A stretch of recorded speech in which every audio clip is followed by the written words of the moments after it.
Some people say that mass immigration into the United States can help reduce world poverty. Is that true? Well, no, it's not. And let me show you why. This gumball represents the 1 million legal immigrants that the United States has taken every year on average since 1990. Now, who in the world deserves our humanitarian compassion? The World Bank has one measure of the desperately poor of the world. They make less than $2 a day.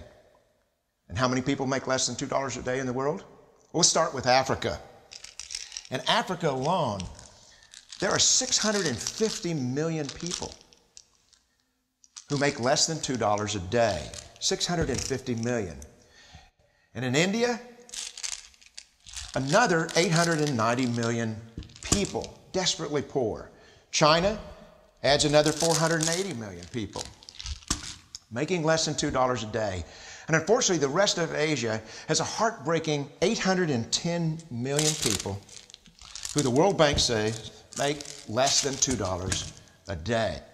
And finally, there's 105 million of Latin America's population that are desperately poor. All told, the World Bank says there are 3 billion people in the world, 3 billion people who are desperately poor, making less than $2 a day. That's 3,000 gumballs.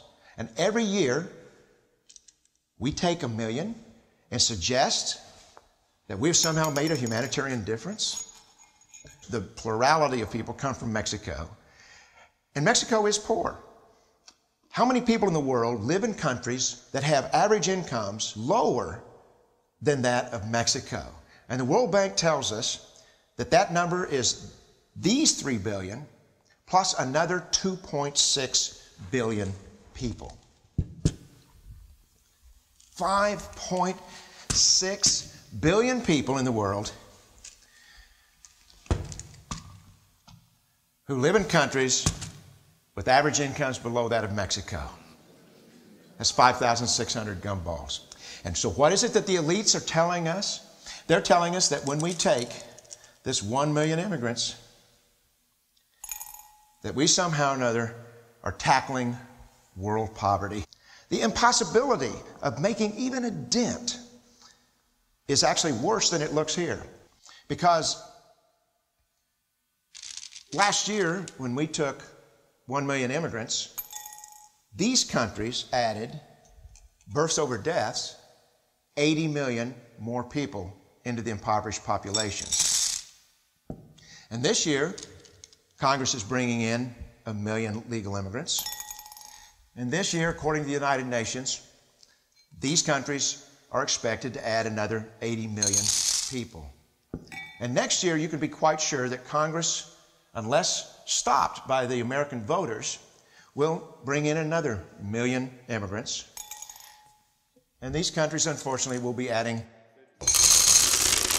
another 80 million people into these impoverished nations.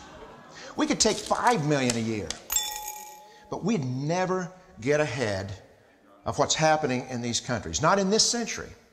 Don't you see?